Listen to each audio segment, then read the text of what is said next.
Tanah Abang, pusat perdagangan terbesar di Asia Tenggara, pernah menjadi arena pertarungan dua tokoh legendaris, Hercules, preman ditakuti asal Timor Leste, dan Ucu Kambing, salah seorang jawara Betawi sejati.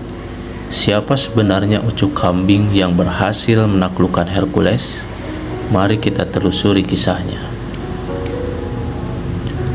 Muhammad Yusuf Muhi dikenal sebagai Ucu Kambing, lahir dan besar di Menteng, Jakarta Pusat. Julukan Kambing berasal dari usaha keluarganya yang berjualan sop kambing. Sejak muda, Ucu dikenal sebagai sosok yang tangguh dan disegani. Di usia 14 tahun, Ucu terlibat dalam perkelahian pertamanya melawan kelompok pemuda dari Irian. Kemenangan itu menandai awal perjalanan Ucu sebagai jawara. Ia sempat menimba ilmu di pesantren Tebu Ireng dan Gontor, namun panggilan jalanan membawanya kembali ke Jakarta. Pada tahun 1996, Hercules menguasai Tanah Abang dengan tangan besi.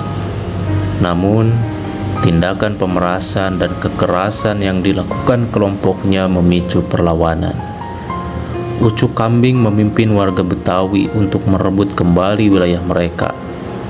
Pertempuran sengit terjadi, menewaskan beberapa anak buah Hercules hingga akhirnya Hercules mundur dari Tanah Abang. Setelah mengusir Hercules, Ucu Kambing menjadi simbol perlawanan masyarakat Betawi terhadap premanisme.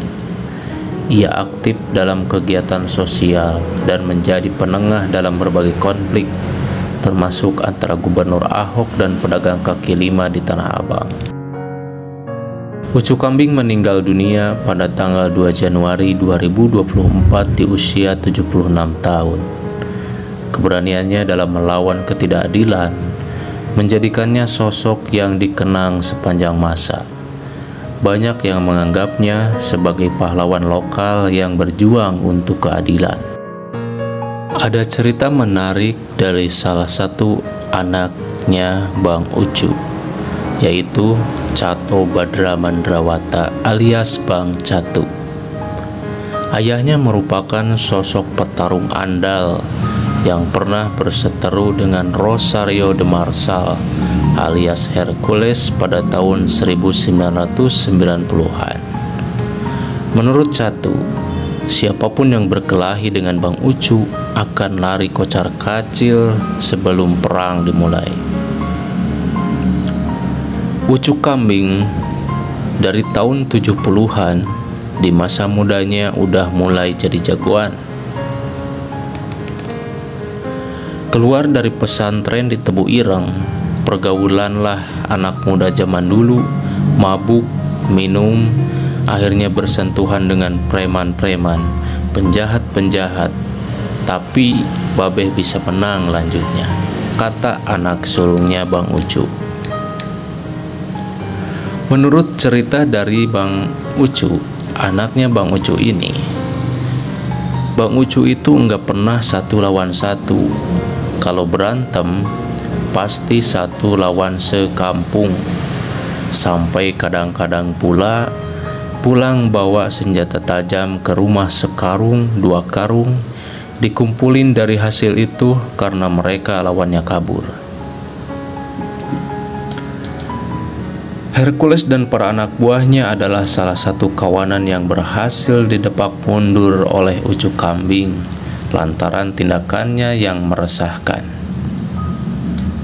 Padahal Hercules merupakan sosok baru yang datang tanpa sungkem ke Betawi di Tanah Abang dan mengklaim menguasai satu daerah di wilayah bongkaran Tanah Abang, Jakarta Pusat.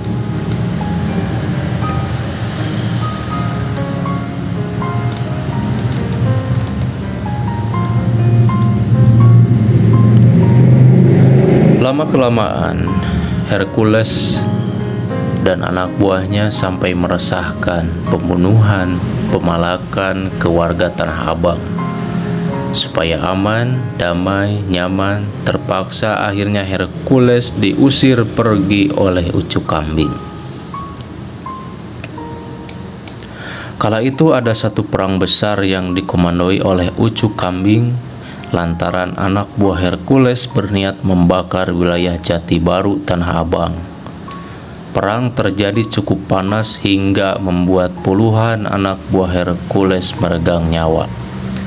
Namun, Bang Ucu sempat menyelamatkan Hercules dari lautan manusia itu hingga kini menjadi kawan baik.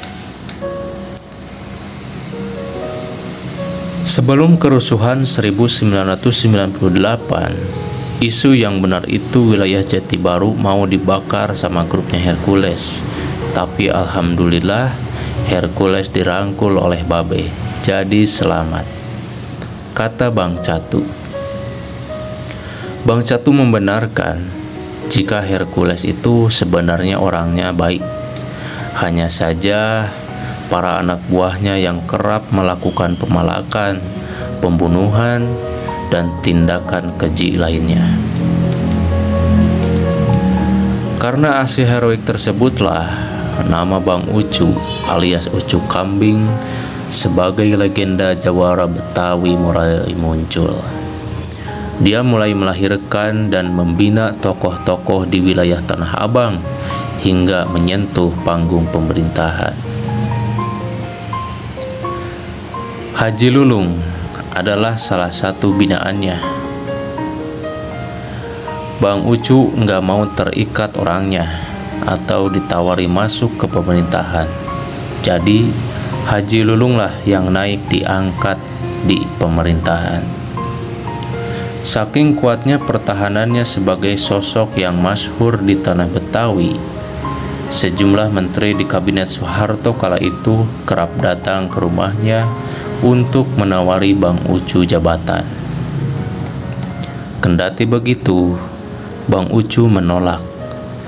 Mereka pun akhirnya membuat Yayasan Generasi Muda Pembangunan Pancasila dan Bang Ucu sebagai ketuanya. Bang Catu mengungkapkan jika selama ayahnya sakit, tidak ada budayawan, pemerintah, ataupun masyarakat yang datang untuk menjenguknya. Padahal saat masa kejayaannya dahulu, masyarakat dari berbagai golongan hingga pemerintah ramai datang untuk meminta bantuan dari ayahnya itu. Apalagi Ucu Kambing menjadi salah satu saksi hidup sejarah Tanah Abang dari sejak tingginya angka kriminalitas hingga kini aman dan nyaman. Kisah Ucu Kambing mengajarkan kita tentang keberanian, keadilan, dan cinta terhadap tanah kelahiran. Semangatnya menjadi inspirasi bagi generasi muda untuk menjaga dan melestarikan budaya serta nilai-nilai luhur masyarakat Betawi.